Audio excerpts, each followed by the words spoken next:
Hey guys, in this video I wanted to show you all my Fortnite settings because it's something that a lot of people have asked for, and it's just nice to have as like a command on my stream so people can see the full settings in depth if they would like to.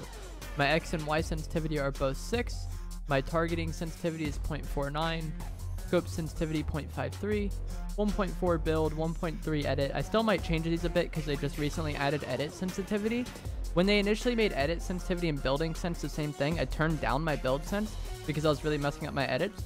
But now I made my edit sense my old build sense, and then I bumped up my build sense a little bit. Might continue to bump it up.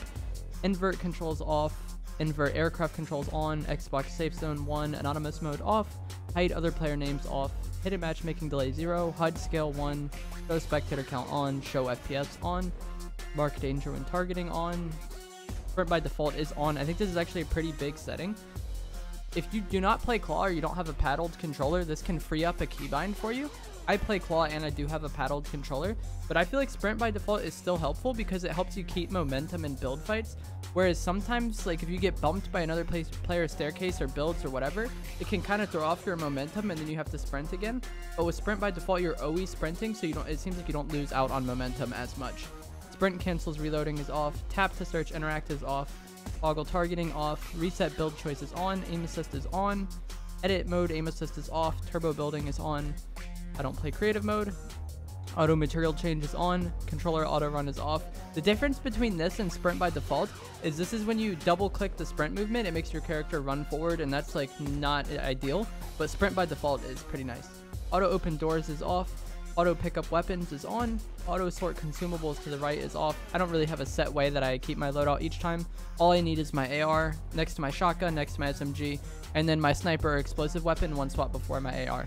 Whether the AR is first or last, it doesn't really matter if you play on controller. All that matters is that the order of like each thing after that is what's important. Like if your shotgun is one swap to the right of your AR and that's what you're used to, and if your SMG is one swap away from your shotgun to the right and that's what you're used to, that's what really matters. Whether or not the AR is in the first, second, third, fourth, whatever slot, doesn't matter. Builder Pro build immediately is on. Edit controller hold time, that vibration is off. This doesn't really matter. I know a lot of people are like, do you turn vibration off to make your aim better? Not really. I've just always played with vibration off ever since I can remember. Like every game. Record replays is on. That doesn't really matter. Brightness is 0.67. This is mostly going to depend on your monitor, so it's just really dependent on that. Music volume is off. Sound effects volume on. Voice chat, cinematics, all this is pretty basic. I am not colorblind. Alright, now the keybinds. The main things I have changed is I have toggle pickaxe on the menu button, or the view button, whatever it's called, the 2 squares. That is mapped to the paddle, and that is the only paddle I use on the controller. I do play claw, so my index finger is on the AXBY buttons, and I'm able to hit any of those buttons without taking my thumb off the analog stick. We'll get into some different keybinds in a minute for non-claw players. So toggle pickaxe is on that. I have sprint by default on, so I have a free keybind. If I didn't have the elite controller, I could put toggle pickaxe on the left stick and get away with that and not have to use any of the paddles, but I'm used to using the paddles, so I have that on toggle pickaxe. I have place marker on left stick, which allows me to mark opponents when playing, and this is actually really nice because you can double mark people and spot people for your teammates without actually taking your thumb off the aiming stick, or you don't really have to displace anything in order to mark people, and then you can constantly be giving your teammates useful information. Inventory is up, left is unbound because that's previously what place marker was. Map is on the D-pad. I don't mind putting inventory or map on the D-pad because you're never really doing either of those actions in fights really, so it doesn't matter. I have Y for edit, reload is X. I think all this is basic. Yeah, okay, so all this is normal. The main thing I have is edit on Y, place marker on left stick, and then pickaxe on the menu button, which like we discussed is mapped to the paddle. My build controls, I don't know if I have anything weird here. Yeah, I don't think so. I think I have rotate unbound, so I can change traps with my right stick easier. I can change material and traps with the right stick, and then I just don't have the rotation button bound because I hated when I would rotate ramps accidentally. Maybe that was on left stick. I don't know. I know I did something to make it to where I wouldn't rotate pieces anymore because I think it's unnecessary. You never really have to rotate stairs, especially when people get down from high ground by like building walls and ramps, not necessarily by building ramps downward. So I never use the rotation. Edit. I think the only thing I have unique on here is I have crouch map to right stick. I don't know if that's normally how it is. And then I also have LT as reset. I think LT as reset is really nice. Makes it easier to reset your builds.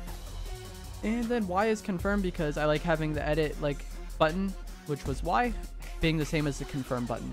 My dead zones are 0.12. I thought they were both 0.10, but it doesn't really matter. 0.12 on the left stick, that's not the important thing. 0.10 on the right stick, that's what really matters. Your dead zones is how much you have to move the analog stick for movement to be registered in game. So the lower the dead zone, in theory, the more precise adjustments you can make, because you don't have to start, there's not like that dead area, that's why it's called a dead zone. There's not that dead area where you start moving the stick before you actually start making change. I tried going lower than 0.10 and I started getting analog stick drift, where my character was looking without me actually intending to look a certain way. So 0.10 was the lowest I can go, but in theory, I think it makes the most sense to have your dead zones be as low as humanly possible without the analog stick drifting. If you are having stick drift, like your character is turning to the right without you actually looking to the right, turn your dead zone up a little bit and you should be fine. Now, back to what I said about keybinds. If you do not claw, you don't have paddles, I think the ideal edit button is left stick, and then I think a lot of people put jump on the right stick, something along those lines. I think a lot of people use the analog stick for edit when they don't play claw or have a paddled controller. Like I said, I play claw and I do have a paddled controller. I have a video about playing claw on my channel if you want to watch that. I think it is beneficial, and it's something that I've done for literally like 10 years now, since Call of Duty 4 and Halo 3, so a very, very long time I've been playing claw. So it's comfortable to me. If it's not comfortable to you, that's fine. There are workarounds. Like I said, I think a majority of my friends who don't play claw and don't have paddles use left stick as their edit button, and then they either jump with A, or they have A mapped to the stick, and then they have crouch mapped to the AXBY buttons. I feel like you don't use crouch as much as you use jump. So if you have to put crouch on a button that's inconvenient, that way you can jump more, I think by all means, jumping is very important in this game, and like timing your jumps is very important. So if it's inconvenient for you to hit the jump button, that's probably going to lead to mistakes in your gameplay. So I hope you guys found this helpful. If you have any questions about it, leave a comment below and I will do my best to answer it. Like I said, this is something that people have wanted for a while. For some reason, the Fortnite community, people are like obsessed with settings. So if you found it helpful, make sure you drop a like and subscribe. If you want to use code evolve-jake in the item shop, it's on screen right now. That would be much appreciated. And if you do use that code, send me a picture of it on Instagram or Twitter and I will follow you back. Thanks for watching, guys.